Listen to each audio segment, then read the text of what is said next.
holy stinking moly, this book is intense. I will do my best to not spoil anything from this book or the series, and if I do, I will give you guys a warning first. Hey everyone, and welcome to another video. So it is 4:17 in the morning, and I literally just finished reading this minutes ago technically, and I'm leaving my review, you know, immediately very raw. So this is book 3 in the Throne of Glass series. So Throne of Glass, Crown of Midnight, Heir of Fire, and the prequel, The Assassin's Blade, you can either read first and then start Throne of Glass, or you can read it after Crown of Midnight but before this book. So I chose to do that. I read Throne of Glass, Crown of Midnight, The Assassin's Blade, and then I read this one. So I was coming off of Assassin's Blade. I re-scanned through Crown of Midnight because I couldn't remember what was going on, and my head was in Assassin's Blade, which again took place years ago, so I had to remember what was going on. And Throne of Glass, I also did reviews for those, so they'll be here as a card, all 3 of those. But anyways, I did not really like Throne of Glass was okay. It was pretty average. Felt like a YA. It was 3-star read for me. It was very boring. No twists. It was kind of the obvious type of stuff. But what it did was it set the foundation that Crown of Midnight continued to build upon. And the latter half of Crown of Midnight was at like the ending specifically was so good and started to feel like more than just YA. It started to feel like epic fantasy. And then you go to Assassin's Blade, which is a collection of short stories that are Selena's backstory, the main character's backstory, and you really fall in love with her character. You get to see so many different places of the world, and that actually solidifies the epic fantasy feeling to it, even though the Assassin's Blade is only told through her perspective. But then you get to Heir of Fire, and if I thought that Assassin's Blade was amazing and a 5-star read, which it was for me, I did not think it could get even better, but it did.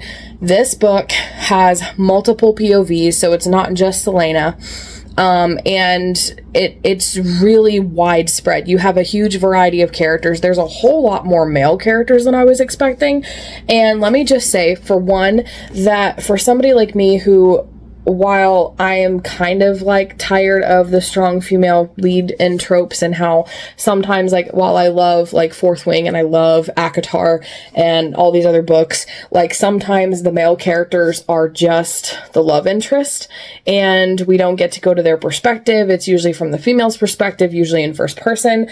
So, and that's romantasy really. And that's where it's like Heir of Fire really shines, because it's not romantasy, it is epic fantasy. And so Selena is kind of started off as the main character, but we have so many other characters that matter. So we got Selena. I don't know if it's spoilers to say whose perspectives we're going to. So, I mean, if you don't want to know and you want the POVs to be kind of a surprise, then click away, I guess. But, I mean, at this point, I'm talking about book 3 in a series, so there's not much I can say without completely spoiling something. So, you've been warned. But, we've got Selena, we've got Chaol and Dorian returning from Throne of Glass. Obviously, in Throne of Glass, they didn't have POVs, but in Crown of Midnight, they did, I think. And so, both of them are kind of like grown and in an interesting point. Dorian and Chaol is who I'm referring to. I still don't really like Dorian's character, and for the majority of the book, his POVs felt like reverting back to that YA kind of thing, and his side plot, was kind of cheesy in my opinion. Him and this healer kind of falling for each other basically. It really simplistic, really cheesy, really YA-ish, but again, multiple POVs, and with that, you're like, you don't stay with one POV for long. So when you do get, okay, you know, you kind of like, when you do get annoyed or when you do dread a POV, you're back to something else. I really loved Chaol in this. I feel like Chaol's finally starting his arc and his turning in this one. There's a character that's introduced on Chaol's side of things that eventually also gets a POV that completely shocked me. This particular character, which I'm being vague, so I guess undo the spoiler warning because I'm not actually talking about spoilers. But this particular character on Chaol's side of things was introduced a certain way, and because of that, even though it described him as young, I pictured him as old. I don't know why. And also the character, like, everything that he was described is kind of how I was imagining him, so I did not like this character, and I did not like him, and I did not expect at all like for him to be a POV character or somebody that we were supposed to love. And literally it took me by surprise. My jaw was like completely dropped, and I had to look up fan art to see what he was supposed to look like and completely reinvent the idea of this character in my head, because it took me by that much surprise. Selena's journey in this story, because she's in a different place, like actually a different location in the story, opens up the world. It opens up so many different side characters, and her character arc is in a really interesting place. And that's where I feel like, even though she starts off really mouthy and kind of annoying and arrogant, I think that differs her from characters like Ray and those strong female leads that are annoying and frustrating that don't change. Because in this one, I feel like this is that low point where Selena is at the lowest point she's been due to the middle part of Crown of Midnight. And she is really humbled in this book. And she really, like, this is her pivotal character arc book, and the where she starts her journey. So again, Throne of Glass and Crown of Midnight kind of set the foundation. This is where the story arc for her starts to turn. Rowan, the character that's introduced with her, is amazing. He had several twists with this character that was really fun and really gave me all the feels. I love their dynamic and how I don't know if they're gonna be a relationship, and I thought that they were gonna be like a relationship. I just didn't know if it was gonna be like an end game sort of thing where they end up together or not. But now I'm actually starting to second guess that, because it's like they're in an interesting place, but it never actually got romantic, and it certainly never got spicy. All of these books so far have been completely clean from spice. They get a little graphic with violence a little bit sometimes, but it's not bad. So not spicy at all. But it's like I thought that her and Rowan were going to have a romance, and their dynamic is so epic and I love it, but it's not quite romantic. I don't know if it's just like not yet, and it will be in later books, or if it's not gonna go there. But my goodness, I love her and Rowan. I love Rowan too, apart from her, and there's lots of side characters in and around Rowan's story that I'm really interested in. The Big Five. And if you've read Sara J. Maas and you've read ACOTAR, you know she kind of loves the big epic dude, and he has the dude of friends, like the group of dudes who are his buddies, who are like epic side character dudes. And so that's kind of like the vibe from Rowan and his men, but they have a very different, very serious, very sobering situation and place that they're in right now, that like makes it to where they don't actually have that freedom and that fun aspect that Rhysand and Cassian and Azriel have in ACOTAR. There is a spider crawling on my journals and my books right now. Oh Lord, I'm gonna have to kill it. I was brave and I killed the spider. But yeah, so it's like they don't get that. They don't get to have fun and be friends, at least that we saw in this book. Like Rhysand and Azriel and Cassian and ACOTAR. And also from an author standpoint, I am starting to see what Sara J. Maas loves, because if you're an author, there are certain things, ideas, tropes, plots, concepts, character types, locations, or plot points. There are certain things in writing that you're always drawn to and will inevitably weave their way into your stories some way, in some form. And it's different for everybody. And Sara J. Maas seems to love like parties and dancing and celebrations. Obviously she has like the epic guy with the twisted backstories, which is like what I am a sucker for, writing and reading. And she describes like dancing and celebrations and stuff like so well. The lore in this that we get a lot of stories, we get a lot of lore in different places actually, because some of the characters are all scattered. There's mysteries stuff going on, there is like secrets and like political kind of plot-y stuff going on behind the scenes. There's also this new character that's introduced in this book called Manon, and she's like this witch character, and she's very different because she is a witch, so she's bad and she wants to kill people and she loves killing humans and stuff like that. And so it's like some some books all like go to the bad guy's perspective, so it's too expected. And so at first I kind of hated and dreaded Manon's POVs just because it was like such a shock and like so different than what we've been getting from the other two books and the prequel. But they have this basically imagined fourth wing, but with witches who are bad, and the witches are only females, and with their training with wyverns instead of dragons, and that's essentially the side plot with Manon. Literally fourth wing with evil witches on the bad guy side of things. And I don't know where her character arc is going, but as the plot on her side continued, I actually got interested. I'm really interested in her wyvern, which I won't spoil for you, but her wyvern's a really interesting character. So that got me interested in her side of things, and it got to the point where I wasn't dreading her POVs, and now it's at the point where I'm not dreading them. I don't like them as much as everybody else, and I am kind of rushing to get through her perspectives to get back to the ones I'm looking forward to, but there is still a question of where is it going, and that's still kind of like what you want in an epic fantasy. I will say her perspectives at the end, while it was really dramatic, there was so much else going on with the other characters that it was jarring to have to go back to her. And so I found myself skimming, like speed reading to get through her perspectives just at the very, very end, because again, there was so much else going on, which leads me to my other thing that I wanted to talk about. And again, I'm not spoiling anything. You should probably put this at the front, but, so that's the other thing that I wanted to talk about, though, is the ending. And again, I'm not going to actually spoil the ending. I'm just going to talk about the feelings that the ending evoked. Oh my gosh, it was intense. Because you have so many different POVs, it's almost like you have multiple climaxes in different ways that the story is building to. And let me just say, we get an epic battle, and we get a lot. Sara J Maas is so good at fight scenes and monsters and creatures. I said this when I did my review of A Court of Silver Flames, which I'll have here.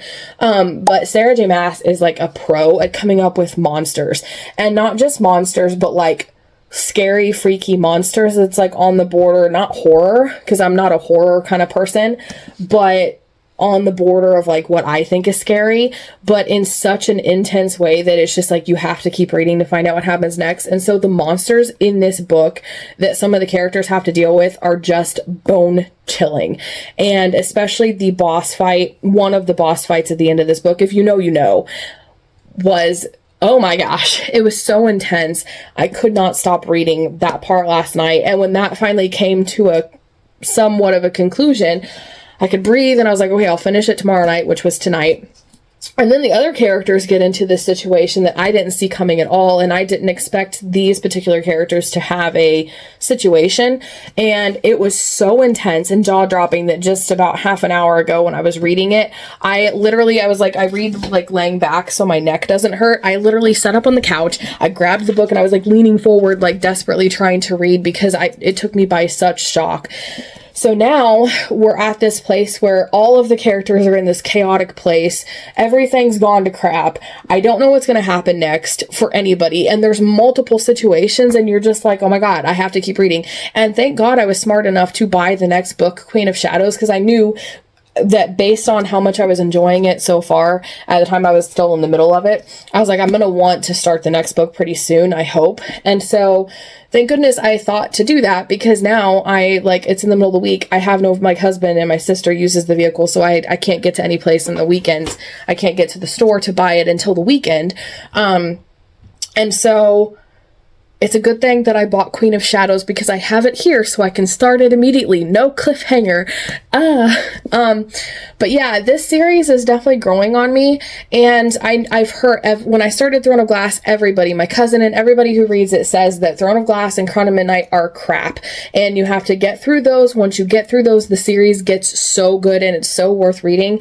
And I definitely, yes, that is for me 100%. I agree with that. And I would actually say that it starts at the middle to the kind of the ending of Crown of Midnight really starts to set the story up, and both of them set the story up, but the ending of Crown of Midnight really starts to reflect the rest of the series, but it keeps getting better, because I thought Assassin's Blade was like the peak of how much I was going to enjoy a book and how much I was going to be I haven't been haunted as much of Assassin's Blade as Sam the Sam situation in there. And some of the freaking reels from Sam is still getting to me. But there are still situations in here that I think it's going to get worse. I'm kind of scared for Queen of Shadows because I think it's going to get worse for some of the characters. So, yeah, and the thing is, she's also a master when you have a multicast book like this, because I'm a multicast author. Like, I am a sucker for that, actually. And I've got Survivor coming soon. It's got a multicast, so stay on the lookout for that. But, selfless plug. Shameless plug, I mean. But when you have a big cast of characters, and this is really good tips for authors who are interested in that, you have to make sure that each character has their own time to breathe and has their own arc. And so you have to make sure that each character is going through their own arc, whether they're in the same location or not. And I feel like Sara J. Maas is a master at that, because each character in this book has their own story, their own individual plot line on top of the big plot line that's going on in their location and overall the whole series. And each character in this book has an arc that they go through, and she also does it with all the side characters. So every character that is in a certain place also has side characters in their story for you to keep track of. And even those side characters still go through arcs and have really full three-dimensional characters, backstories, personalities, and everything. And so for me, Heir of Fire, 5-star read. Like, it's even better than Assassin's Blade. So the series, it just keeps getting better and better, and I'm really looking forward to the next few books. Obviously, I'm really looking forward to the next book, Queen of Shadows, and I hope it keeps getting better and better. So yeah, that's my thoughts. 5-star read. Absolutely blew me away. Grand adventure. And for the record, I was in a bad reading slump before Assassin's Blade, and Assassin's Blade got me out of it, but I was worried about getting back into it. And this book, like Assassin's Blade did get me out of my reading slump, but this book made me remember what it feels like to be a reader again, if that makes any sense. Because it's like, I actually was excited to read every night. I set aside a certain amount of time to read every night, and it wasn't like a technical, I did actually measure out, okay, if I want to finish it by the end of the month, I need to read 40 pages, but it wasn't a technical thing, and it wasn't a technical thing at all. It was literally like, okay, I am busy, I need to relax and wind down because I'm editing and doing a lot of stuff, and I want to carve out a specific time to read because I'm so excited for this book. And I found myself looking forward to reading it every night, and I found it really easy to read 40 pages. A lot of times I went over and read more than that every night. I just wanted to finish reading this, and as it got more and more and more exciting, I kept reading and just kept reading and kept absorbing. So for me, it is precious to me in a way because it got me out of this bad reading slump and made me feel like a reader again. And I am so excited about that. And I'm excited because I really want to keep reading Queen of Shadows and keep reading the series. And I'm going to continue reading it and just kind of keep up with the momentum while I'm in, because I don't want to pause reading this just to try to get my head in something else, just to have to come back to it. So while my head is in this world, I want to stay with it. I'll be weeding. I have a speech impediment problem when I was a kid, so sometimes it still comes out.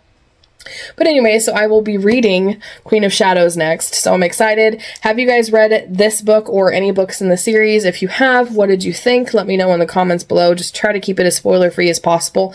And if you haven't read this series, I highly recommend it. I really do, because it actually is no spice. No spice. I am so excited to have something. I don't know if it gets spicy later on. I thought one of the last few books does, but if it does, I'll warn you guys. But no, these books in the early part of the series, no spice, so please read them. They are so good. They're so good.